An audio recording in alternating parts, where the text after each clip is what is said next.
The eCom Q4 Summit was created to prove that any seller can experience a highly profitable fourth quarter with access to the right tips, strategies, and techniques. There's no need to struggle trying to figure out what to sell, where to find it, or how much to list it for. The summit covers everything from sourcing to listing to marketing and streamlining your operations. It doesn't matter if you're selling on one platform or multiple platforms like Amazon, eBay, Shopify, Walmart. And it doesn't matter if you're a new seller or an experienced seller. The information in the summit will help you get sale after sale after sale after sale during the busiest shopping season of the year if you take massive action. So welcome to the eCom Q4 Summit.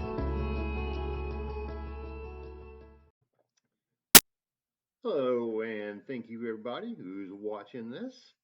My name is R Cagle, and I'm going to be talking to you about some retail and online arbitrage and knowing your numbers as we get into quarter four. Some of my slides are just a little bit old from earlier this month on my numbers, but they're basically still the same.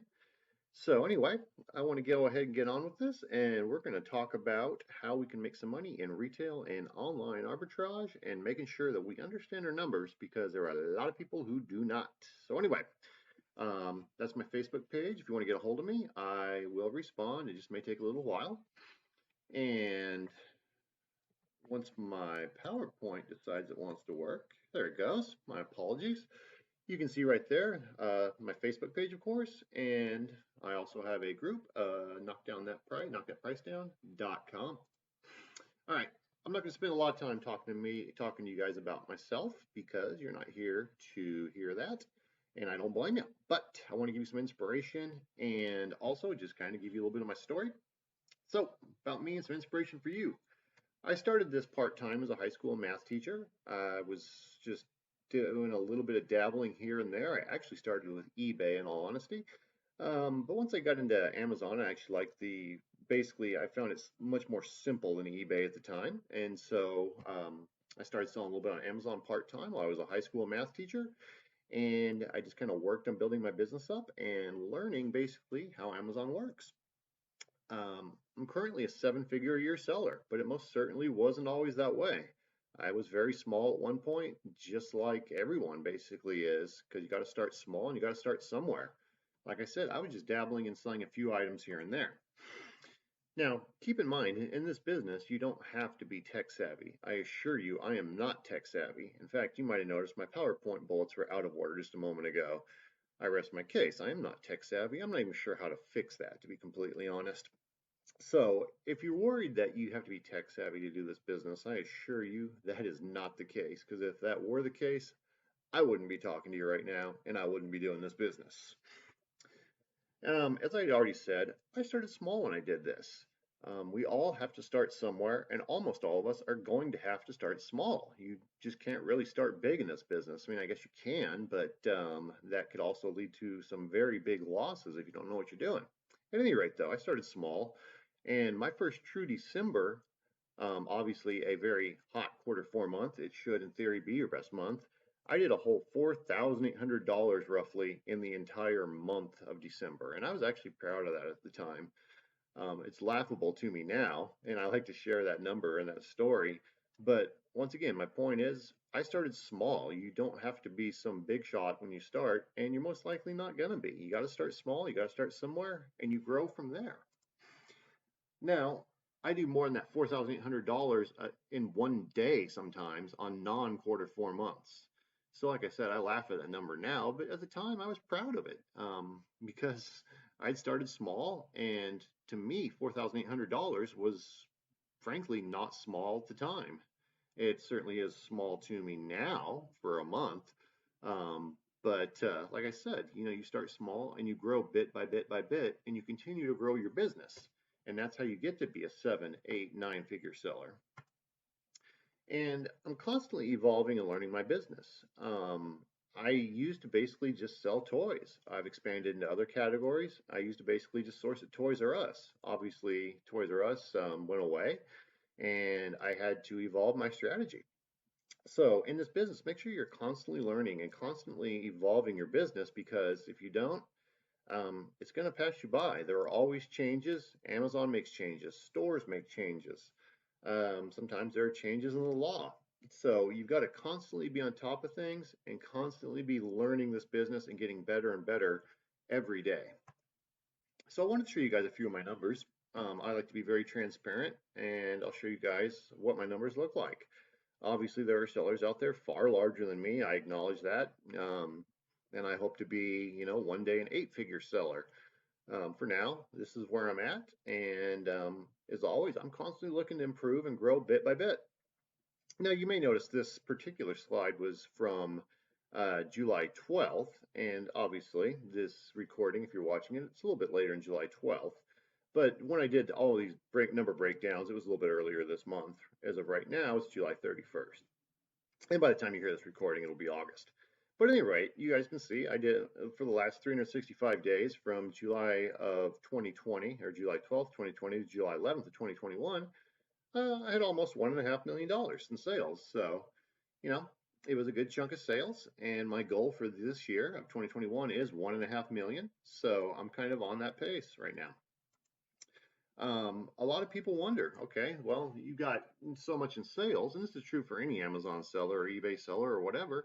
What does it look like in profit? Well, there you go. I don't mind sharing with you guys. But this goes back to knowing your numbers, because the typical person's going to overestimate the profit they have when they look at their numbers. You've got to really break things down. And I'm going to show you guys a more detailed breakdown later on that really breaks this down bit by bit. But as you can see, it comes out to be around 15% net after all my costs, from payroll to office rental, inventory, boxes, all that fun stuff. This stuff adds up, and you got to know your numbers. So anyway, obviously numbers are going to vary from person to person. But anyway, I don't mind sharing that. Like I said, I like to be transparent. When I was watching stuff in person, going to seminars and stuff, I would wonder what people actually made, and people don't like to share that stuff. But once again, I like to be transparent. So you want to see some of my suppliers? Here we go. I sell mainly in the grocery category. That's a huge chunk of where my revenue comes from, about half of it. Toys mainly are Q4, but I will sell toys year round. The health and beauty and the beauty categories, actually, I guess it should be health and personal care, but they're essentially the same category. And it's a very lucrative category, by the way, if you're not selling in it. I do really recommend you check out the beauty and the health and personal care categories. Sell a little bit of apparel. I'm looking to increase that. Like I said, I'm always looking to evolve my business and make it better. And as far as suppliers go, I source a lot at Target. I'll be honest, I haven't sourced as much at Target lately. I've been sourcing other stores. But throughout the years, I have sourced an absolute ton from Target. And later on, I'm going to give some examples of actual Target sourcing. Costco is a great source if you know how to source it right. I love sourcing at Walgreens. Grocery outlet is kind of regional, I want to say. And of course, I've got Walmart down here. I'm not a big fan of Walmart because it's hard to get those prices at deeper discounts unless you're getting a clearance. And I'm going to talk about that later. But at any rate, there you go. There's some of my top suppliers and top categories. All right, so let's get on with it here. I want to give you guys some advice here before we get into the actual numbers and actual strategy here. So if you're listening to the e-commerce summit here, you know that there are going to be different opportunities and different marketplaces. And I really recommend that you pick one to start with. Don't try to do them all at once. You may decide to go with Amazon. You may decide to go with Walmart. You might do eBay. It doesn't matter. But don't try to do them all at once. Yeah, expand. And I do sell on Walmart also but the big bulk of my sales come from Amazon. So really try to learn one platform well before expanding. Otherwise, you kind of run that risk of being a jack of all trades and a master of none. And you don't want that, because then you're going to be spinning your wheels and not necessarily making a lot of money. So yes, expand, use multiple marketplaces, but do it slowly. Do one at a time. Keep in mind that whatever path you go down here, whatever marketplace, whatever strategy you choose, remember that you don't have to be perfect, but you do have to take action. So don't let analysis paralysis get a hold of you and end up taking no action because you're so scared that you might make a mistake. You know, mistakes happen. We all make mistakes. I made mistakes that to me are stupid mistakes when I look back upon it now when I started with Amazon. But you know, that's the way it works. You're going to make mistakes, and that's part of the learning process. So it's okay to make mistakes. Just try not to make really bad ones, but understand you're not going to be perfect. And keep in mind too, you're not going to get rich overnight. This is a slow and it's a steady race. It took me years to build up my numbers to where they are, but I made it a priority to get better year after year and learn bit by bit. Okay, it's not a get rich quick scheme. You're not going to get rich quick overnight. You got to be in it for the long haul, and once again, you got to constantly be learning and constantly be improving. Also, make sure you guard your mind because there are going to be a lot of people telling you why this won't work. They're going to sit there and say it can't be done, or you'll hear that nonsense like retail arbitrage is dead, or well, it's overly saturated now, or you know, there'll always be something. You're always going to have your people who are negative and telling you why it won't work, but it's just, you know, it's not necessarily true. And I say necessarily because depending on what they say, it may or may not be true, but I can tell you right now, the market is not oversaturated. There's still plenty of opportunity right there, right here.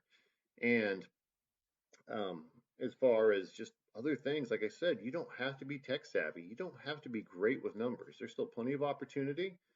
And even if you're new, there's still opportunity to jump in and get a piece of all the revenue out there. As I've already said, always be learning, but don't use that as an excuse to not take action. So do take action, as I said earlier, but continue to learn. Very, very important. And learn from your mistakes. And accept that in this business, there is risk and frustration, just like in any business. I assure you, Amazon is by no means smooth sailing, especially with the way Amazon's been over the last year. They've got all these compliance documents they want. You've got all these absurd suspected IP claims. You're going to have problem buyers. There are going to be things that pop up. That's just the reality of the business. Now, don't get me wrong. It's still a great business, but there's going to be risk and there's going to be frustration, just like in any other business.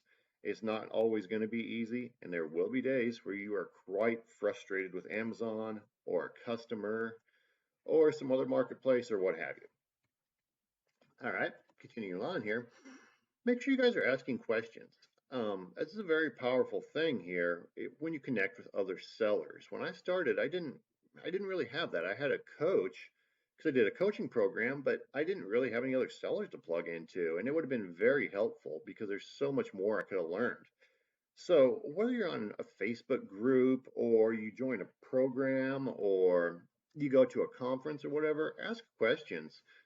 People in this business are oftentimes willing to help, and we all have things to learn. Anyone who says they have all the answers is a liar. They do not. There's just too much to learn. There's too much to know. Um, no one has all the answers. But if you are willing to ask questions, you can get a lot of good advice from other people. So don't be afraid to ask questions. A lot of people I've noticed are afraid, but you don't need to be afraid. Ask questions, get help. It's okay. We all have questions. No one has all the answers. And don't be embarrassed to admit that you're new or you're small. All of us have been there before. I already shared my story. I was small once. Back in the day, to me, a $200 day was a big day back when I was a high school teacher. I was happy if I hit $200 in one day. Now, basically, I'm hoping to hit on any given day. My minimum that I look to hit is $3,000. So that's a 15-fold difference. So, like I said, we're all small at some point, and it's okay if you're new, and it's okay if you're small. And I've said this multiple times. I want to say it again, and I'm going to phrase it a little bit differently. Make it a goal to constantly improve every single year. Set a goal at the beginning of the year and look to hit that. My goal, I want to say, not this year, but back in 2020 was somewhere around, I think it may have been 1.25 million. I don't remember exactly. And, I beat that goal. My goal this year, like I said, is 1.5 million, and I'm on pace to hit that. For 2022, I don't know what my goal will be. Maybe it'll be 1.75 million, maybe it'll be 2 million. I don't know. But set a goal every year. In fact, ideally, set a goal every month. Look to hit those numbers and ask yourself what you did wrong that year, what you did right, what you can do better. Look to improve constantly. And for goodness sakes, know your numbers, because you would be amazed how many people do not know their numbers. And we're going to talk about that later. So let's talk about why I love RA and OA, which is, of course, retail arbitrage and online arbitrage. First of all, it's very simple. Notice I said simple, not easy. It's not always easy, but it is simple. And what I mean by this is you can make a six-figure income without even a high school diploma. And as I've already said, you don't have to be computer smart or good at math. The process itself is simple. And we're going to talk about that some more later. It's not overly complex. You basically look for stuff you can buy and then resell at a higher price. And, there's not a lot of that's not a really complex concept. It's simple, again, but it's not always easy because, of course, we've got to identify good products to buy. And we're going to discuss how we do that. It's also inexpensive. The nice thing, of course, when you're doing a retail or an online order or purchase, if you will, you don't have to have a minimum order. You can literally go into a store with $100 or less. I mean, really, you could go in with $20 or less as long as you buy something and then you turn around and you can sell it on Amazon or eBay or wherever. So it's very nice, and there's a very low entry point. You don't have to place a $5,000 minimum order. You don't have to order 2 pallets, nothing like that. You can literally buy one item if you want. And really, I mean, that item could even be a $1 item. I would recommend it be more expensive than that, most likely, but it's very inexpensive to start. And my favorite part, which we will give actual examples of later, is you can literally buy below wholesale if you buy right. And that's one thing that's very, very nice, because if you can go into a store, or you can just go to a general website and you can buy below wholesale instead of having to find a wholesale company and deal with freight and minimum orders and all that. It's so much nicer to just do it with retail arbitrage or online arbitrage. As I kind of mentioned a moment ago, another nice thing is you don't have to worry about placing orders and having them be wrong or having to pay freight. Now, that's actually true for retail arbitrage. Obviously, with online arbitrage, there could be something wrong with the order. That does happen. It could arrive damaged. It could arrive and be the wrong item, what have you. But with retail arbitrage, you don't have to worry about that. And that's a nice thing. And as far as paying freight goes, that is one frustrating thing about wholesale, is when you're paying freight, that can literally wreck your whole profit margin and turn what looked like a good buy into something that's just not a good buy anymore, because suddenly the numbers no longer make sense. So not having to pay freight is a very nice thing. Another nice thing, and this is true about retail arbitrage, not online arbitrage, is you get your product right then and there. You don't have to wait for it to arrive. You get it right there in the store. If you wanted to, you could literally list it on Amazon while you're in the store and literally have it sold before you even check out. And that's kind of a cool concept, especially during Q4. But nevertheless, it's nice to get your product right then and there and not have to wait potentially 1 or 2 weeks or more. You've got it right there. You can go ahead and take that money and get it sold and recoup your money. Another very nice thing, and this is true about retail arbitrage again, not online, is you get to see your product in person. That way you know you're getting the right item, and you can make sure that if you're looking at, say, the listing on Amazon, you can make sure that the product you're about to purchase is indeed the correct product. You don't have to look in a catalog or on a web page and hope that it indeed matches, or hope that you get that item when it arrives. With retail arbitrage, you can see it right there, you know what you're getting, and you can make sure it is the product you indeed do want. Now, let's talk about how we choose what to sell, because obviously that is the key issue here. Anyone can sell an item. That's not hard. All you gotta do is go buy something and sell it on Amazon, but we want to make sure we're making money, obviously. So let's discuss our strategy here, and then let's discuss how we make sure that the item we're looking at is going to be a winner, basically. So here's the very important concept I want to hammer home throughout the rest of this, is that you make your money when you buy right. It's not a matter of what you sell. It's a matter of buying right. That's my entire strategy, and it's got a ton of truth to it. And this is true in the stock market, it's true in real estate, it's true in online e-commerce. I guess that's kind of a redundant term, online e-commerce. It's true in e-commerce, let me put it that way, okay? And it doesn't matter what we sell. I don't care if it's on a toy, a grocery item, a home good item, an apparel item, doesn't matter. You make your money when you buy right.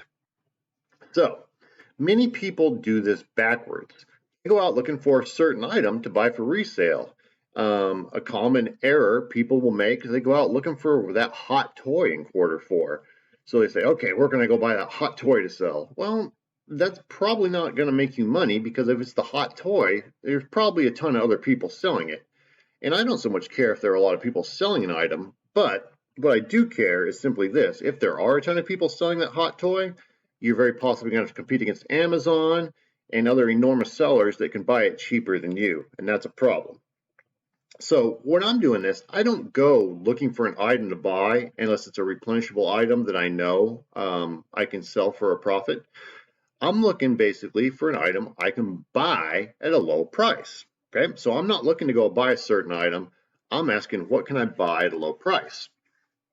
And as I'm saying in this bullet right here, again, it's not really so much what you buy, but what can you buy cheap? Because if you can buy it cheap, or if you can buy it low, it's going to be a heck of a lot easier to make profit. You can basically make a profit on anything if you can get it cheap enough. And not only that, if you buy low, you will beat your competition. And that's one of the reasons I'm not a huge fan of Walmart, is a lot of people like to go out to Walmart to source, but unless they're getting an item on clearance, they're paying the same thing that all these other people who have that same idea are paying. It's like, okay, let's go to Walmart and we're going to go buy this product. Well, you get 100 people buying the same product at the same price. It's hard to beat your competition that way because everyone's paying the same price. I like to look for opportunities where I can buy lower than my competition, because not only will that allow me to make profit, it will allow me to beat out other sellers if there are a lot of other sellers. And when there are a lot of sellers, as I've said, that doesn't so much bother me, but there's a greater chance of the price tanking. And you want to be able to beat everyone on that listing ideally. And it doesn't really matter whether you're doing retail arbitrage, online arbitrage, or buying wholesale, or what platform you're selling on. You just want to look to buy as cheaply as possible, because once again, you'll make more money and you can beat your competition. Keep in mind too that wholesale is not always the cheapest. As I've already said, if you do retail arbitrage and online arbitrage right, you can literally buy below wholesale sometimes. So wholesale is great, don't get me wrong, but it's not always the cheapest way to buy something, and it's certainly not always the most convenient. All right, so we've established we want to buy low. So how do we do it? Let's talk 10 different ways we can buy low and knock that price down. So again, first of all, we want to avoid paying full price if at all possible, which goes back to why I'm not a huge fan of Walmart. So we want to be creative and we want to look for opportunities to find ways to get a lower price on whatever it is we choose to buy than our competition. So, number one, clearance. Well, everybody knows about clearance. This is nothing new, but I want to expand on this. If you learn these schedules different stores have for when they mark their clearances down, and you learn different price codes, that will take you to another level and open up more opportunities for you. For instance, on the schedules, Target typically marks down their toys and their home goods stuff on Wednesday or Thursday. It depends on the store. But if you know this and you know what day each of your targets is marking stuff down, you can get there in the morning and have the first crack at the newly marked down clearance. That way you've got more selection, and that way it's not all gone because other people bought it up. So if you learn that schedule, that can be very powerful and allow you to get items before they're all gone. As far as codes, keep in mind that various stores use certain price codes. For instance, at Costco, I'm looking for items that end in 97 cents because I know that if it ends in 97 cents, that is the Costco code for clearance. So if I see something for, say, $4.97, that tells me it's on clearance. I also know that if an item ends in 88 or 00 on its price at Costco, that's a manager closeout, or it's a closeout or a manager markdown. I know at Sam's Club, if it ends in a 01, like $5.01, that is their clearance code. So if you know these codes, you can know what to look for. So make sure you learn the clearance codes at any store you source, if indeed they do have a clearance code. And also, of course, learn their schedules. All right. Another obvious way to buy low are simply sales and price drops.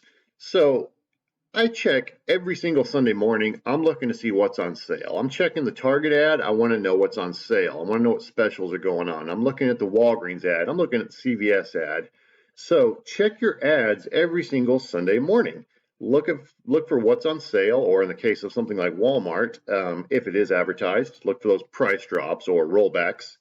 And for whatever reason, Wednesdays tend to be the days that grocery stores reset their sales.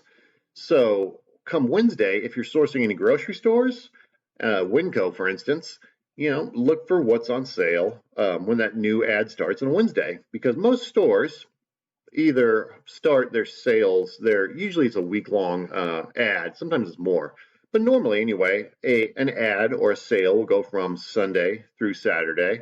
With grocery stores, it'll go Wednesday through Tuesday. So I don't know why that is for grocery stores. It's just an observation I've made. But at any rate, check your ads of the stores you source and know what's on sale and what is cheaper for the week. BOGO sales, buy one get one sales, and there are different BOGOs. Of course, you got BOGO 50, which means buy one get one half off. BOGO free is buy one get one free, and so on. And for those who aren't mathematically inclined, a BOGO 50 sale, or buy one get one 50% off, is simply a net 25% off. A BOGO free is simply a net 50% off, and a buy two get one free, which Target will run at times, for instance, is simply 33.33% off. So BOGO sales are very powerful for resellers because we want to buy quantity. We want to buy in bulk. And a BOGO sale allows us to do just that. Obviously, if it's a BOGO 50 or BOGO free, make sure you're buying an even amount. If it's a buy two, get one free, make sure you're buying multiples of 3, such as 3, 6, 9, and so on. So BOGO sales are great, and take advantage of BOGO sales when they come up at whatever store you're sourcing, as long as your store does BOGO sales, and many do. Gift card offers or bounce back cash are nice also, and they're often overlooked. With Kohl's, for instance, a lot of people know about Kohl's Cash. It's not an everyday thing at Kohl's, but it's about, I don't know, maybe every other day on average. So about half the month they'll be running Kohl's Cash. And that's simply, you spend $50, you get $10 in Kohl's Cash. You spend $100, you get $20 in Kohl's Cash. You spend $200, you get $40 in Kohl's Cash, and so on.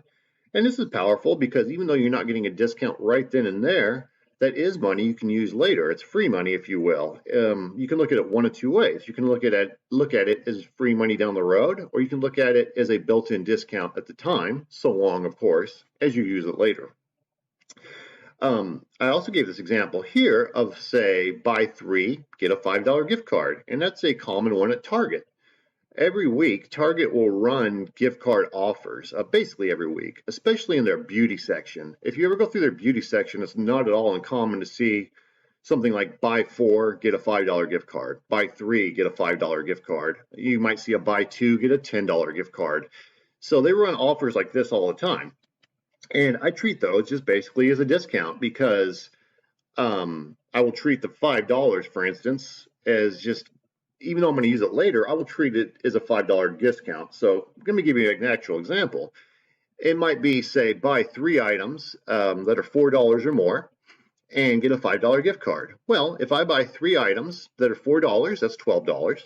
And if I get a $5 gift card, that's kind of like getting a $5 discount right there. So the way I would look at it is 12, because I spent $12 to get a $5 gift card. So 12 minus 5 is 7. So basically, I paid $7 for those 3 items. Again, we have to make sure we use the gift card later on down the road. But as long as you're doing that, these can be another way to simply get your price lower. Discounted gift cards are a nice little tool also. You just got to make sure you stay on top of them. But if you go to somewhere like cardcash.com or raise.com, you can buy gift cards for less than face value. For instance, with Target, I bought many a Target gift card from Card Cash for 8% off to 10% off. So basically, you just buy a gift card. Like say you buy a $100 gift card, but it only costs you $92 because you're getting an 8% discount. Well, that's like getting $8 off a $100 purchase right there. So it's a built-in discount you can get by using gift cards. And these are nice, not just for retail and online arbitrage, but even if you like to go out to eat or something, you can buy discounted gift cards to so many places and get a nice discount, sometimes 20% or more. So if you've never done this, I recommend you check out raise.com and cardcash.com. Just make sure if you are going to use gift cards to stay on top of them, because you certainly don't want to spend a few $100s on gift cards and then lose those gift cards. That's no good. Use coupon apps like SnipSnap or the Target Circle app. SnipSnap is a free app. I recommend you check that out. They've got all kinds of coupons. They usually have a 20% off Big Lots coupon you can use over and over again, which is nice, along with many other, of course, coupons. Target Circle is just the Target app, and it is found, the Target Circle app is found inside the Target app. So I should say Target Circle is part of the Target app, excuse me. Target Circle is the coupon, basically it's a coupon database for Target. It's their own coupons that Target puts out there that you can use every day. And they've got great offers in there. They're just digital offers. You put it on your Target app, and then it's on a barcode when you check out. But you'll get offers as good as 50% off, sometimes even better. But Target Circle has all kinds of great offers, and I really, really recommend, if you're going to shop at Target, for goodness sakes, get the Target app and create a Target Circle account, because there are so many good discounts in that Target Circle app. And they add new offers every single day, but the biggest amount of the offers they add start on every Sunday morning. Use coupon codes. This is generally for online arbitrage, but it can also apply for retail arbitrage, because take Kohl's, for instance. You can put a code in your Kohl's app, and it will allow you to use that discount in store. So use coupon codes. Like I said, this is usually for online arbitrage, but you can find them at different places, Rakuten, Retail Me Not, and so on and so forth. And there are all kinds of good codes. Walgreens oftentimes has a code for 10, 15, 20% off. All kinds of stores will have codes. So if you're doing online arbitrage, you always want to know if there's some kind of a good discount code for whatever store you're sourcing, because that can make an enormous difference. And if you're using online arbitrage, this doesn't so much apply to retail arbitrage, although it can, but mainly it applies to online arbitrage. Use cashback sites like Rakuten.com or TopCashback.com, or if you want airline miles, there's the American Advantage program. United's got one. There may be other airlines too. But use cashback sites. All you got to do is click on the store link through the website, or even through their little extension if you get an extension, and you get paid to shop, and you'll get a percentage back. For instance, Walgreens, you can usually get 3 to 10% cash back. At Rakuten, I was shopping at Keel's yesterday, and that had 16 miles, American Airlines miles, for every dollar spent. That was huge. You can get 10% back at different stores sometimes, but it adds up. Basically, with Rakuten, just to give you an example, they pay you every 3 months, and my Rakuten payout for this 3-month period is going to be $4,000. And that's just because I clicked on Rakuten. It's basically free money if you just click on their extension or go through their website to get to wherever you're shopping. So I really, really recommend this, because it's just, like I said, it's free money. There's no reason to leave it on the table. Store cards or programs can also give you discounts. The Target Red Card, as many of you guys may know, will give you a 5% discount if you use their Red Card. Kohl's card, sometimes they'll run discounts where you have to use your Kohl's card. So it could be like a 30% discount if you use your Kohl's card. Big Lots rewards card, it's free, but it will allow you to access different discounts that you won't get if you don't have that rewards card. So if you're shopping, whether it's online or in store, if they have a rewards program that's going to allow you to get free money or save money, you may very well want to join that. Finally, the 10th way we can knock the price down is we can use our own credit card for credit card miles or cash back or whatever, and trust me, this adds up. My wife and I flew to Australia round trip for basically free because we just used credit card miles. I was in Florida earlier this month. That was basically completely paid for with credit card miles. So you can use a cash back card, as I said. You can use one that gives you miles. I personally use a Capital One Venture a lot. But one thing on this, make sure you can use a credit card responsibly if you're going to do this, and make sure to pay it off so you're not losing your quote unquote free money to interest. So if you're going to use your credit card for an added bonus, just make sure you can use credit responsibly and make sure you pay it off so you're not paying any interest. Because once again, if you do this, it's basically free money. You can travel, you can get cash back. It's free stuff effectively. So don't turn that down so long as you can do this responsibly. Okay, so we've talked about ways we can buy right, ways we can get our price down. So let's say we've identified some potentially good items that we can buy cheap. And now we want to know basically how to identify whether or not it's a good item. So let's talk about the right way to retail and online arbitrage. So there are 3 ways to search for your potential product that you're looking at selling on Amazon or whatever, in this case, Amazon. So the first way, as many people know, is we can scan the barcode. And scanning the barcode can be effective because it's simple, it's fast, and it will, of course, generally produce an accurate result. But this way is only mildly effective, and it's the laziest way. And if you only scan barcodes, like I did when I started, you're going to miss numerous opportunities. So I still recommend scanning barcodes, but do not limit yourself to only scanning barcodes, because if you do that, you're going to miss numerous bundles, multi-packs, duplicate listings, and listings that are listed under a different barcode. So again, use this because it's useful, but do not limit yourself to scanning a barcode, because you're just going to leave a ton of money on the table if you do that. A second way to see if your product is indeed a good product to sell on Amazon is a visual search. And of course, you can do this using the Amazon app. You just basically use your phone and you put the visual on that item, you hold it, and Amazon will pop up some results. Now, sometimes this is accurate, sometimes this is not. But it's going to also at least give you some results that the barcode scan won't. It can pull up duplicate listings. It can pull up listings that are under a different barcode, but it's the same item. It might pull up a multi-pack. It might pull up a bundle. So the visual search is nice. It's, once again, by no means 100% accurate, but it will produce results. And it's a nice little, somewhat quick, effective way to do a search. However, the best way to see if your product is a winner and to find different, basically, ASINs to list on is reverse sourcing. And if you do this well and you get good at it, this is a way to set yourself apart from the crowd and to get the best results. When I learned how to reverse source, that took my business to a new level. That's one of the 2 things that really took my business, well, again, to a new level. The other thing would be learning how to create my own listings. So if you can do this, it can make a world of difference. Because remember, we want to do what other people are not doing. We want to be better than our competition. We don't want to just be one of those people that goes to Walmart and scans barcodes. Yes, you can find winners that way, but you're not really going to set yourself apart from the crowd. And you're going to work your butt off scanning item after item after item and be bored out of your mind.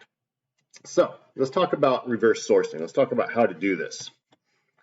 All right, remember that, keep in mind that reverse sourcing is really just using keywords. So once we've identified an item and we're looking for it on Amazon or looking to see if there's opportunity on Amazon, we want to use different keywords in the search function. That's all reverse sourcing is.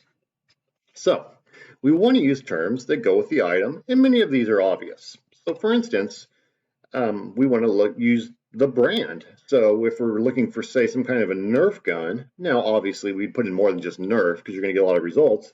But if we're looking for a Nerf gun, part of our reverse source or part of our keyword choice should ideally contain the word Nerf. You know, if we're sourcing beauty, maybe it's Neutrogena, maybe we're sourcing some Hershey's candy, what have you. But the brand is generally a good keyword to put in your search. Another one is size. It could be 8 ounces, say if it's a grocery. If you're sourcing sheets, it could be twin size, full size, queen size, king size, what have you. It could be 1 pound if you're sourcing a grocery item or something else. If you're sourcing some kind of a liquid, like a shampoo or a conditioner, it might be in fluid ounces, like 33.8 fluid ounces. But if there's a number associated with the size of your item, or in the case of twin or full, a word associated with the size, these are also good to put in your search terms. So just using these two for right here, say you're sourcing some kind of a sheet. Maybe you're sourcing charisma, full size sheets. Now, obviously, we want to do more than that. We want to throw in some kind of a variation. It could be a different color. It could be a different version. It could be a character. It could be a season. So going back to the sheets, I like to sell children's character sheets. So maybe I would put in a search for something like Paw Patrol twin size sheets, or maybe I would put in twin sheets PJ Mask, or kids character sheets Mickey Mouse. There are different ways we could put in a search or a reverse sort, or we could do a reverse search there. If we're selling a candy, and I love selling candies, we might do something like a season, a size, and a brand. So maybe Hershey's 1 pound pumpkin spice kisses, for instance. So we want to play with different keywords and different orders because these things all matter. And as I've already said, the order matters, the phrase matters. So let's just use a candy example using the brand, the size, and the variation. So we've got the fall coming up. Pumpkin spice is a common one. Let's just talk coffee. So maybe I could try like Dunkin' pumpkin spice coffee, or Dunkin' ground pumpkin spice coffee, or Dunkin' pumpkin spice K-cups. There are different phrases I'm going to use depending on what it is I'm looking to sell on Amazon. And I want to see what options are there, and I want to see if there is potential for a profit on my item. But we want to play with different keywords and different orders and different phrases because we're going to get different results when we do that, whether we're using the Amazon.com website or whether we're using the Amazon buyer app or the Amazon seller app. So, having said that, here's an important point to keep in mind. The Amazon buyer app and the seller app do not produce the same results. The seller app, while it is designed for sellers and it's nice, it is not as good as the buyer app. The buyer app is going to generate better results than the seller app. The seller app will miss a lot of things, and I don't know why that is. But if you do a certain reverse search on the seller app and you do the exact same search, exact same phrase and everything on the buyer app, you're going to get different results. So once again, I don't know why that is. It just is. So if you want to get the best possible results when you're playing with different keyword searches, I personally prefer using Amazon.com, but if you're using it on your phone, you may just want to use the Amazon buyer app because the seller app will miss things. Keep that in mind.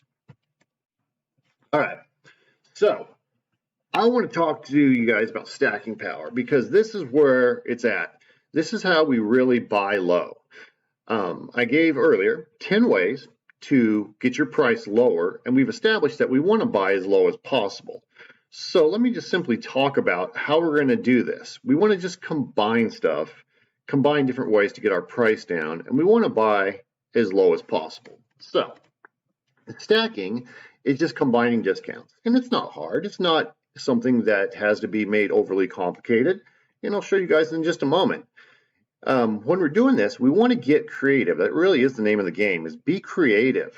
Look to do what others are not doing unless you want to just be part of the crowd that's struggling. Again, we make our money when we buy right. So we want to constantly be looking for ways to get our price lower. And ideally, what we want to do is combine 2 or 3 or more of the ways we talked about earlier to get the price lower. And if we do it right and the opportunity is there, we can literally buy below wholesale. I'm going to give you guys some real examples, past and present. And if you're not a numbers person, that's okay. Don't focus so much on the numbers, but focus on the concepts because the concepts are where the power is. That's the whole idea here. Okay, I want to start with a triple stack. So what we're going to do is we're going to combine 3 different discounts from that list we had earlier when I showed you guys 10 different ways to get the price lower. My first 2 examples are going to be from Target because Target lends itself very nicely to stacking discounts.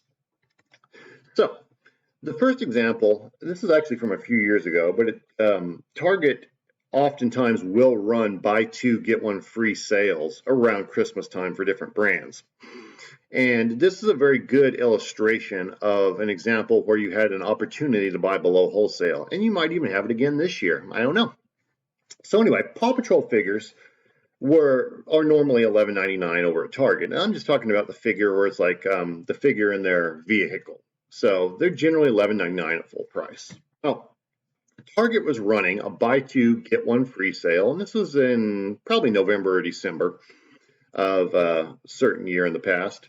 But at any rate, since it was a buy two, get one free sale, that means that for every obviously two we buy, we're going to get one free, and that's the equivalent of a 33.33% discount. So what I did is I just used nice round numbers here. So what I said is, okay, so full price is $12 because $11.99, $12, same difference.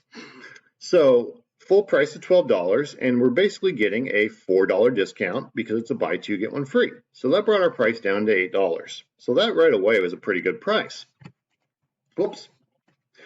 Target ran a Black Friday special that year, and they did it for numerous years in a row. They did not do it in 2020, but I suspect COVID may have kind of messed things up. But at any rate, they had a coupon where if you'd spent $50 or more on Black Friday, you got to get a 20% coupon off of a future purchase. Well, I had a few of these coupons, so I was able to apply it to this sale. So instead of paying $8 with the buy two, get one free sale, I stacked that with a 20% off coupon. And I got $1.60 extra off because 20% of $8 is $1.60. So that brought our price down to $6.40. Then I had the opportunity to use my Target Red Card, and by doing that, that saves another 5%. And 5% of $6.40 is 32 cents. It's not a lot, but it's something, and it adds up. So that brought our price down to $6.08. And all we did was stack 3 different ways to get our price down. We stacked a buy two, get one free sale with a 20% off coupon and a 5% off Target Red Card discount. It's nothing complex, 3 simple things there. And by doing that, we got our price down to $6.08. That's almost a 50% discount, and that is below wholesale for Paw Patrol. I know this because I've seen the Spin Master catalog, and Spin Master is who makes Paw Patrol. For reference, those Paw Patrol figures, wholesale, I want to say, are about $8. So if you've gone through a wholesale company, or if you've gone through Spin Master or a wholesale distributor, you would have paid $8, possibly plus shipping, to buy those. Whereas if you'd gone into Target, you could have bought it at about $6.08 and not had to pay an ounce of shipping whatsoever. So right there, if you did that, you're beating out people buying wholesale. And that is very powerful. And once again, this is nothing complex. It's simple. We stacked 3 discounts, and you didn't have to be great at math to do any of them. Again, it's a simple process. So this business isn't always easy, but the concepts themselves are oftentimes simple. All right, so that was a triple stack example. Very nice one. I'm going to give you one more Target example. It was also a very nice one. The second one is going to deal with kids' character sheets, which are great to sell, by the way. Well, Target was running, Target's character sheets, and by character sheets, I simply mean like Paw Patrol, PJ Masks, Mickey Mouse, what have you. Anyway, their character sheets for a twin size typically are $21.99. Well, Target ran a one-day online-only sale that was 40% off, and that alone is a very, very nice sale, by the way. At any rate, 40% off is $8.80, and again, I just made the $21.99 a $22 to make it a nice round number. So 40% of $22 is $8.80, and that brought our price down to $13.20 right away. So 40% is great. A little note on the so-called online-only sales for Target. You can get them in store also. Just tell them you want to match the Target.com price, scan it with the Target app, and you can get the online price in store. So anyway, Target had this one-day sale going 40% off. So right away with that sale alone, we've got ourselves a fantastic price because these sheets will sell for $35, $40, $45. But it gets better.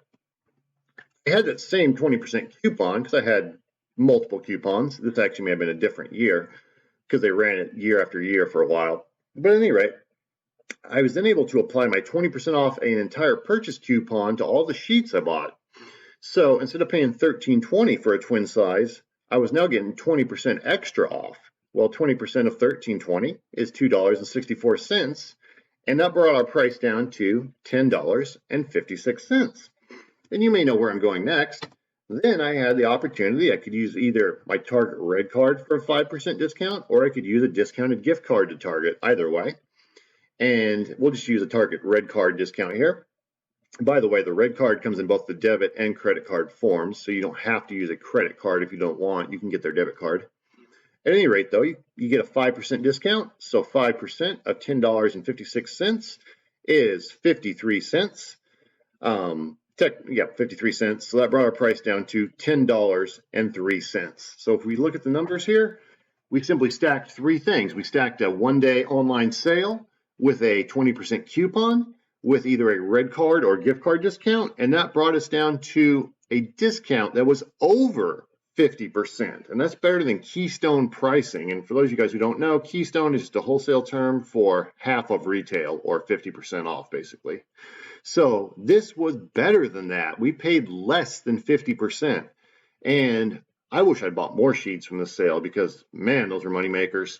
Because again, these guys will sell for $35, $40, $45 plus. So if you're getting them for basically $10 a pop, you're doing very nicely. And that was a very nice example and a very nice sale. So again, that was a triple stack at Target.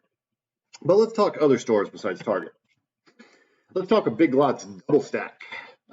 Big Lots. This is actually from this year, here in 2021.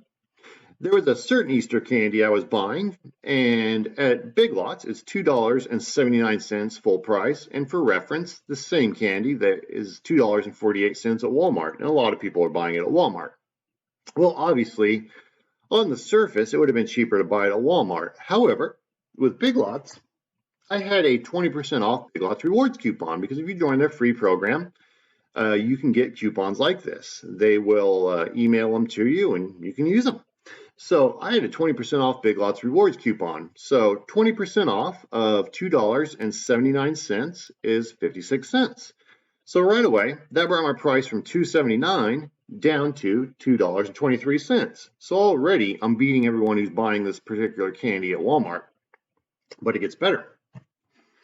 If you were to go to the Snip Snap app that I mentioned earlier, as I've already said, they tend to have a 20% coupon for Big Lots almost every month. Usually every month, in fact. So I was able to just use the Snip Snap app and pull up that 20% off coupon and get another 20% off. So instead of paying $2.23, I got an extra 20% off of that, which is 45 cents. And that brought my price down to $1.78. So all I did was simply stack a coupon from Big Lots, a digital coupon, with a digital coupon from Snip Snap. It's just a double stack, very simple. And I got my price down to $1.78. Now, that is 70 cents lower than all the people who are buying the same candy at Walmart, or 28% lower. And that might not sound like a lot, but when you're doing 3, 4, 6, and 12 packs, I assure you that makes a big difference in your return on investment and in the price you can sell it for. That really adds up, trust me. So this was a simple stack, and it's a stack you can do a lot of times at Big Lots. Now, I will say that some of them have been cracking down on this double stack, so your mileage may vary on this one depending on your Big Lots. One Big Lots may allow you to do it, another one may not. It kind of depends on management. But at any rate, again, we're just getting creative. We're looking to stack things, and in this case, I stacked a Big Lots coupon with a coupon off of a coupon app. Simple concept. So, do one more example, and this example actually happens a lot throughout the year, but I'm going to give you a more specific version of it from earlier this year. So a certain item that I buy, and sorry for my PowerPoint being out of order there, but there's a certain item I buy a lot at Walgreens, and it has a $32.99 retail price over there. Well, for the week, it was on sale with a BOGO 50, or the equivalent of a 25% off.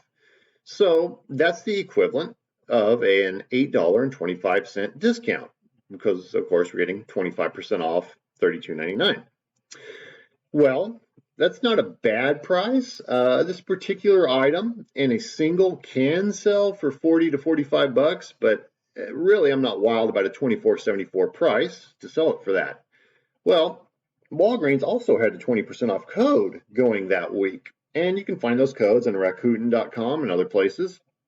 So I applied the 20% off code to my purchase, and 20% off of that new $24.74 price because of the BOGO gave me a discount of $4.95 more. So now I got my price down to $19.79 by simply stacking a BOGO offer with a coupon offer, and that's not bad.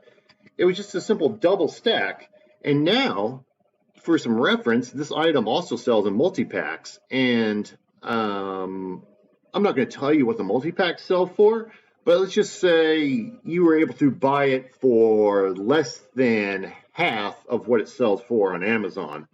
So you were essentially, in that regard, getting better than wholesale pricing if based on the Amazon price. Now, technically, you probably weren't getting better than wholesale pricing, but you were still getting a nice discount.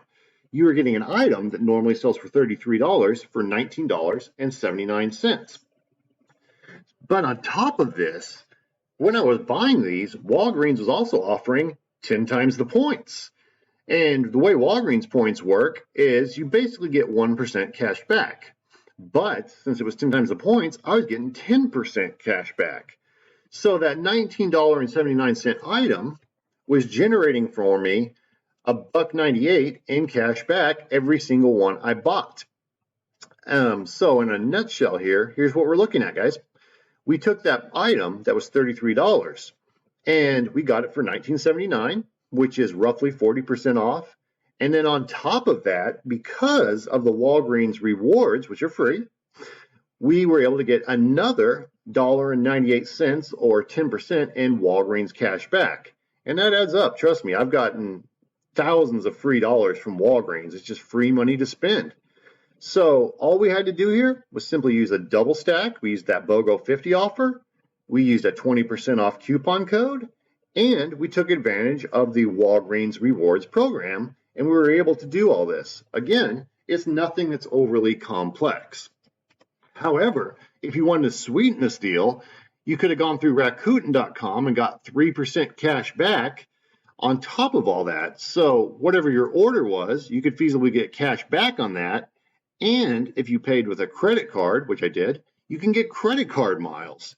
So really, even though this was a double stack, we sweetened the deal in 3 different ways. On top of that, we got Walgreens rewards, we got Rakuten cash back. Technically, I think the Rakuten cash back may have only been 1% on this particular item, but nevertheless, there was cash back. And we got credit card rewards cash back. And I assure you, all this stuff, when you're buying thousands and thousands of dollars inventory, it dang sure adds up. Trust me on that. All right. Last thing I want to talk about here, and that's knowing your number. So as I said earlier, a lot of people don't know their numbers. And I want to give you guys 2 actual examples because we want to know our numbers. Don't be one of those people who thinks they're making a lot more money than they really are, and it turns out that they're either breaking even or worse yet, losing money. So let's talk some numbers here. I've got 2 examples I wanted to show you guys. The first one, and by the way, this is RepSeller right here, in case you're wondering what app that is. So the first one, of course, is this shampoo and conditioner set. And the second one is this Pokemon here. So keep in mind that you are most likely not making as much money as you think you're making. And I'm going to discuss why that is here in just a second. And let me go back to both of these examples really fast. This pair of shampoo and conditioner, I was able to buy at Ulta for $14.12. You can see that right here. Well, it was selling for $35.97. Now, a lot of sellers are going to look at this and go, hey, look at that, I'm making $10.72. No, you're not. You are not making $10.72. You're making less than that. Why is this? Well, there are a few reasons. You've got to account for shipping. You're making a bundle here, so you've got to account for poly bags, tape. You've got to ship it to Amazon, so you've got boxes, not to mention just any other overhead you have. So there are numerous costs associated. I like to generally think of it as a $2 cost per bundle in a nutshell. And that accounts for various things from shipping to tape to poly bags and so on and so forth.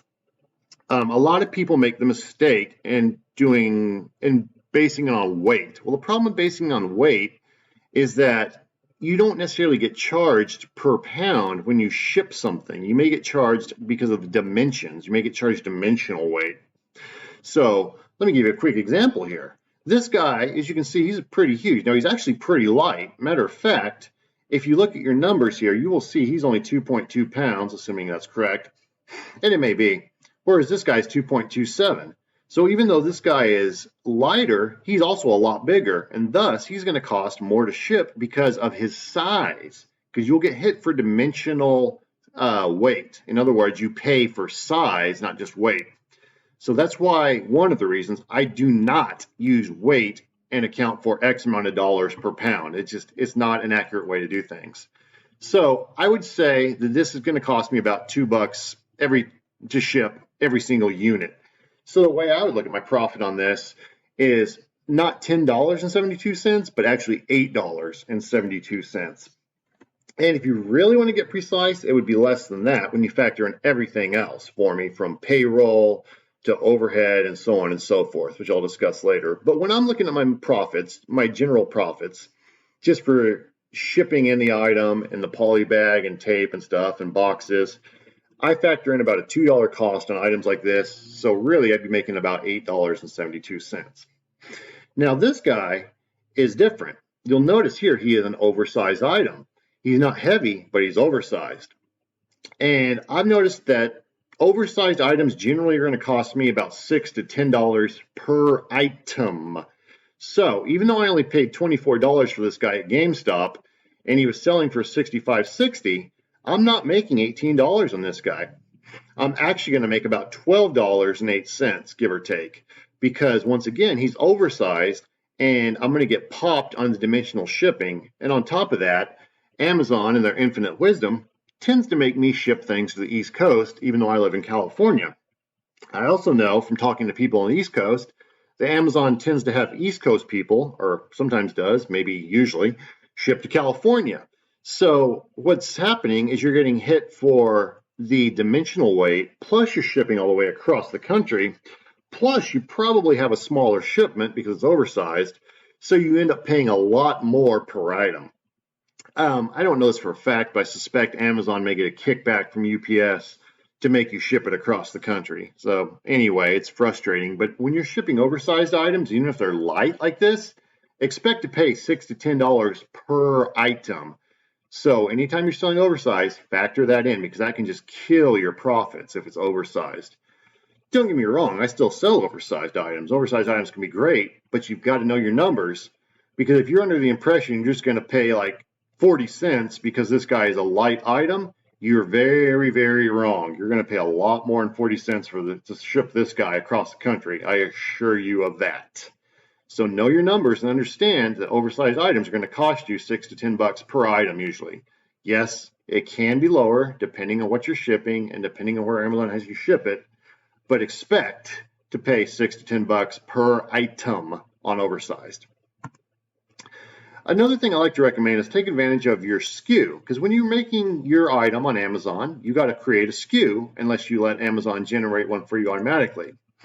I like to put all the information in my SKU. So for instance, right here, if I was making a SKU for this guy, here's what my SKU would look like. Now, when I was doing this originally, showing this slide, it was July 13th of 21. So I start with the date. 2021, July 13th. And the reason I like to start with the year is this way I can easily pull up items from any year in my Amazon catalog. Like I can go in there and put in 2021 and pull up all my SKUs that start with 2021. So it allows me to pull up all my SKUs from a certain year. So that's the reason I do it like that. So I'd start with my date. Then I have my buy cost, which was $14.12. And then what I do is I put my profit if sold at this number. In other words, I would make roughly $8.70 if I sold it at $36. And I said this because if I sold this just 3 cents higher, $36, take away $2 from the number it's showing here, be $8.70 roughly. Obviously, I know it wouldn't be exactly $8.70, but I'll kind of round numbers off sometimes. So basically, I'm simply saying, okay, I bought it for $14.12. I'll make 870 if I sell it at 36. And then I got 3 dashes and the rank. And then I'll put a little asterisk and the expiration of the item. So this allows me to access a lot of information for the item by simply looking at my SKU. And it also shows me what my numbers look like. So I know how much wiggle room I have. I know that if I drop my item price a few bucks, I know what kind of profit I'm looking at. So I can access all this information by simply looking at my SKU. Now let's take a look at what the SKU might look like for this guy here. So same thing, I start with my date and then my buy cost, which was 24. And I said, okay, I'm going to assume about a $6 cost to ship them in and everything, shipping, the box, poly bags, etc.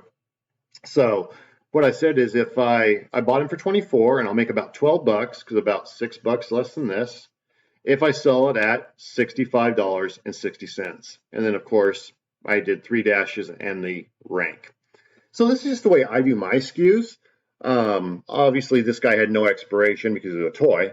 And of course you can do your SKU any way you want, but I do recommend you take advantage of the option to create the SKU the way you want it because Amazon gives you that option. So take advantage of that and put information that's relevant to you in your item SKU. Okay, talking some more numbers here. So here are some of my expenses from the full year that I showed you guys earlier. I think it was like July 12th to July 11th of the next year. Because you got to factor in all your numbers, guys. It makes a big difference in your final numbers and your profit. Don't be a person who's selling $2 million and making $30,000. That's no good. You're working way too hard. Got to know your numbers. So just to give you guys some ideas on some relevant numbers here. You know, we've got to factor in refunds. That's not so much here on the shipping chargeback, but still you got to factor in your refunds. You got your storage fees. As you guys can see, I paid over $7,000 in storage fees for that year-long period. You know, you got your removal order fees. You've got your inbound shipping to FBA fees. That is huge. Long-term storage fees, mine are small, but depending on what you sell, you might have big long-term storage fees. What about advertising? As you can see, I spent over $11,000 in advertising. What else do we have here? What other important stuff? Well, we've got, let's see, boxes. I spent over $5,000 in boxes. I've got different programs I use, like BrickSeek. I actually spent more than that in bubble wrap. I just didn't account for it all. Let's see here. What else? Cold packs, labels for the Dymo machine, paper, programs like Helium 10 and EasyKey, lead services like Leads on Location and OA Cheddar and Pluto. What else do we have here? Let's see. Oh yes, payroll was almost $65,000. Rent, where's rent? There we go. My office rent was $15,000.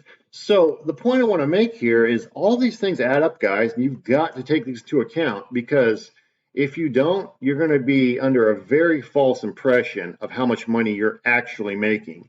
Again, you may remember earlier when I showed you my numbers, I'm making about a 15% return after it's all said and done. So in other words, for every $100,000 I do in sales, I net around $15,000 after all the expenses are said and done. It could be more, it could be less, depending on the month and depending on a number of factors. And that's not even factoring in tax, by the way. So you've got to understand all this and you've got to make sure you're accounting for it. Otherwise, you're just going to be spinning your wheels and selling stuff, but not making money. And you do not want that to happen. So last thing I want to talk about is some numbers to consider to give you guys some general baseline numbers.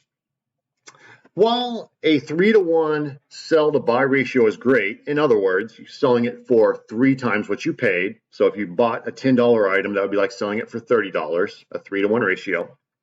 While that 3-to-1 ratio is great, it's also not common. So don't assume you have to sell something for 3 times what you bought it for. I recommend a minimum of 2-to-1 or double whatever you paid. So if you buy a $10 item, I recommend you sell it for at least bare minimum $20.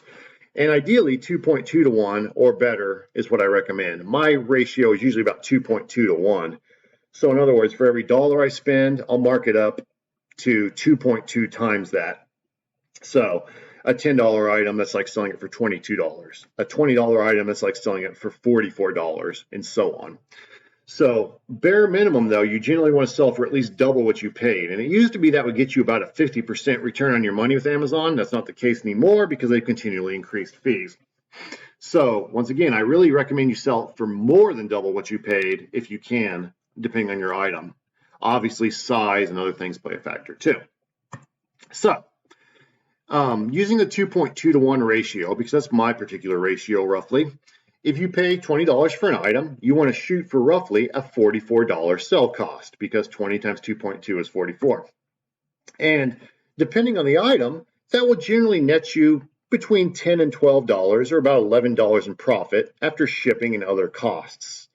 Now, keep in mind when I say that, I'm not factoring in all those expenses I just showed you on the previous page. I'm just factoring in like the basic Amazon costs. Like after you ship it into FBA, you pay FBA fees, you pay the shipping to Amazon, boxes, poly bags, what have you. Okay, I'm not factoring in anything like office rent, employee payroll, gas money, or anything like that. Okay, so let's just kind of look at some numbers to get an idea of what we need to sell to make X amount of money. So if you follow this model and you're selling it at roughly 2.2 times whatever you paid for the item, that means that if you want to sell $10,000 a month, you need to spend roughly $4,500 on inventory purchased that month. So in other words, roughly for every $4,500 in inventory, that would net you about $10,000 in sales. Okay. If you wanted to do $50,000 a month in sales, you would need to purchase about $22,700 per month in inventory. If you wanted to do $100,000 a month, you would need to purchase roughly $45,000 in inventory. Or to look at it another way, instead of $45,000 per month, that's roughly $1,500 per day you would have to spend on inventory. Now, again, these numbers are just following a 2.2 to 1 sell to buy ratio. You know, you might mark yours up more, you might mark yours up less. So these numbers are by no means written in stone. I just want to kind of give you guys some ideas on how much you need to be spending in inventory approximately to sell X amount of dollars. And finally, if you want to sell $1 million in a year, that means you would have to buy about $450,000 or almost $500,000 in inventory throughout the year. Or to look at it another way, that's about $1,233 per day in inventory you'd need to buy.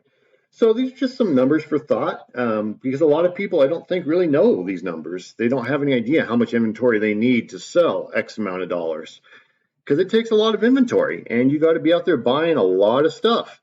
And that is a drawback to retail and online arbitrage, is it takes more effort to buy a lot of inventory than say wholesale, where you can place a $10,000 or $50,000 order if you want to. And I still love RA and OA, and that's where the bulk of my inventory comes from. I do a little bit of wholesale too, but the bulk is still RA and OA. And I'm out there looking to buy thousands of dollars in items each day usually. But obviously, if you're starting out, don't go buying thousands of dollars at a time, for goodness sake. Start small. When I started small, I remember doing a $600 purchase seemed like a big amount to me.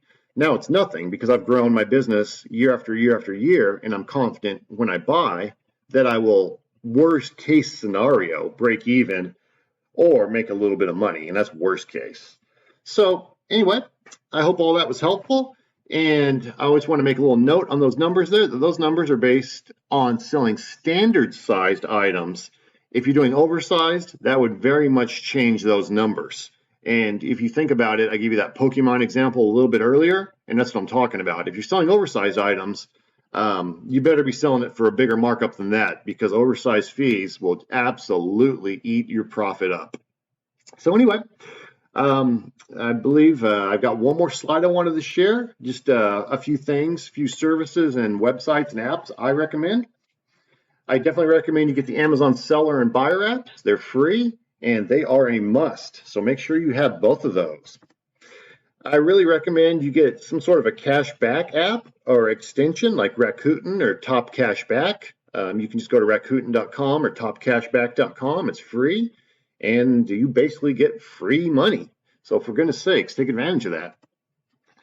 Discounted gift cards. I personally prefer CardCash.com. I've also bought a lot from Raise.com. Cardcash.com has a bad habit of flagging new people with a fraud alert. So if you do get popped on a fraud alert and you're having trouble getting your account started, you can contact me. I've got a representative over there that may be able to help you. Inventory Lab is the accounting software I recommend for Amazon. Make sure you have some sort of an accounting software if you're doing any kind of volume whatsoever.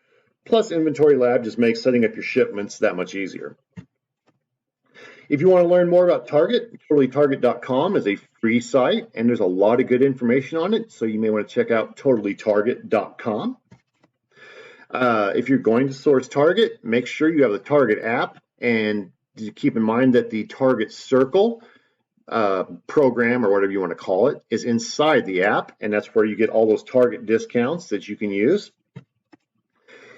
I recommend Helium 10 if you make your own listings. If you're not making your own listings, Helium 10 actually has a free version you can get at helium10.com, and I really recommend you get that because you can access so much nice free data from their free service. But if you're going to make your own listings, which I highly recommend, by the way, I do recommend getting the paid version of Helium 10. And if you do that, I've got a code for you guys right here for 10% off per month or 50% off your first month. That's KTPD10 or KTPD50. Sellerbench.com. I really recommend you have someone do your reimbursements for you. Let someone who knows how to do that well do it for you. Save yourself the headache. Sellerbench.com does not cost anything other than the money they reimburse you. So in other words, if they don't find money Amazon owes you, they don't make any money. They get a 25% cut. So there's no cost up front, and you don't owe them a penny unless they make you money by finding reimbursements that Amazon missed. When I first used a service like this, they found over $5,000 Amazon owed me. And these are things I would never have found on my own.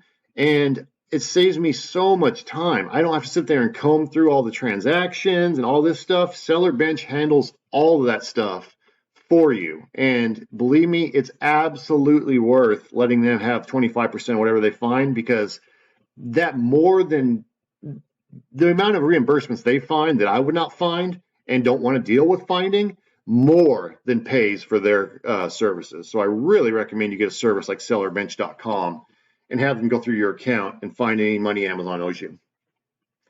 I definitely recommend a repricer. I personally use repriceit.com. It's like $10 a month. There are a lot of repricers to choose from that are a lot more expensive, but I've been using this one for years, and it's not expensive. It's quite cheap, and it works fine for me. So that's the one I use, but I definitely recommend a repricer, whatever you choose to use. And finally, leads lists. Leads lists just give you different leads on usually weekdays, and they're very useful, not just for the profit, but they're useful because they will give you an idea of what is selling profitably, what brands, what kinds of items. And one item, if you can find, when you look at one item on those lists, oftentimes similar items will also be profitable. So one lead can turn into numerous items. Not all lists are created equal. Some lists will tank badly, but I recommend you just keep a running database of all the leads from any lead list you subscribe to.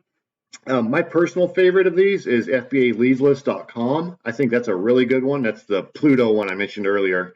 They have theirs named after planets, but I find this to be a very good leads list. It's $150 a month, but it's well worth it. I also use Leads on Location. You can search for them on Facebook and get on their waiting list. And OACheddar.com is good. OA Cheddar tends to get tanked by the sellers on there, but if you are willing to keep a database of your leads, and they actually have a database you can access, you can often go back to leads in the past and find profitable ones. But even then, even if you buy leads the day of, you can still get some good profits. Even if it does tank, you can still get a lower profit, but sometimes you can get very good profits. In fact, my best ever replan that I currently sell, I believe I may have gotten from OACheddar.com. Another one I use is oadeals.biz. So I actually use 4 different services. But I don't recommend you start with 4 because it really adds up. Cheddar's like, I want to say around 150 a month. Leads on Locations is 150. FBA Lead List is 150. oadeals.biz is cheaper for me because I got in early. But at any rate, it adds up. So don't go crazy on leads list to start, but you may want to get at least one. Like I said, I like FBAleadlist.com. That's a good one. So anyway, guys, thank you for your time. I hope this was helpful. And if you have any questions, feel free to reach out to me on Facebook. And good luck in your business, in your Amazon or whatever platform you choose to sell on. Good luck in your business ventures.